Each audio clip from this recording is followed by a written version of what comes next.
அஸ்ஸலாமு அலைக்கும் வரஹ்மத்துல்லாஹி வபரகாத்துஹு. அல்லாஹ்வின் நினைவால் தான் உள்ளங்கள் நிம்மதியடைகின்றன. நம்ம உள்ளம் எப்படிப்பட்டது தெரியுங்களா?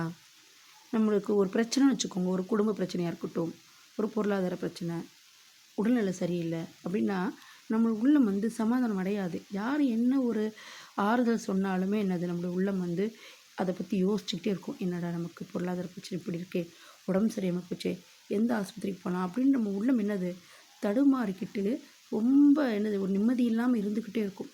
அதே நேரத்தில் நம்ம போய் அல்லாட்ட தொழுது ஒப்படைச்சிட்டோன்னு வச்சுக்கோங்களேன், அல்லா எனக்கு இவ்வளோ பிரச்சனை இருக்குடா அல்லா அப்படின்னு ஒரு 2 ரக்காய் தொழுது நம்ம அல்லாட்ட ஒப்படைச்சாலோ இல்லை அல்லாட்ட நினச்சி சாதாரணமாக துவா செஞ்சிட்டாலோ அந்த நேரத்தில் நம்மளுடைய உள்ளங்கள் அமைதியாகின்றன. அப்போ தான் அந்த உள்ளம் ஒரு சமாதானத்துக்கே வரும். சரிடா நம்ம ரப்புட்ட சொல்லிட்டோம், கண்டிப்பாக நம்ம பிரச்சனை சால்வ் ஆயிரும். நம்ம தொழுது முடிச்சுட்டு பாருங்களேன், அப்படி நம்ம உள்ளம் எப்படி இருக்கும், அப்படியே ரிலாக்ஸ் ஆயிரும். அதனால தான் அல்லாஹுடைய நினைவால் மட்டும்தான் நம்முடைய உள்ளங்கள் நிம்மதி அடைகின்றன. من كان يريد الحياة الدنيا وزينتها نوفي إليهم أعمالهم فيها وهم فيها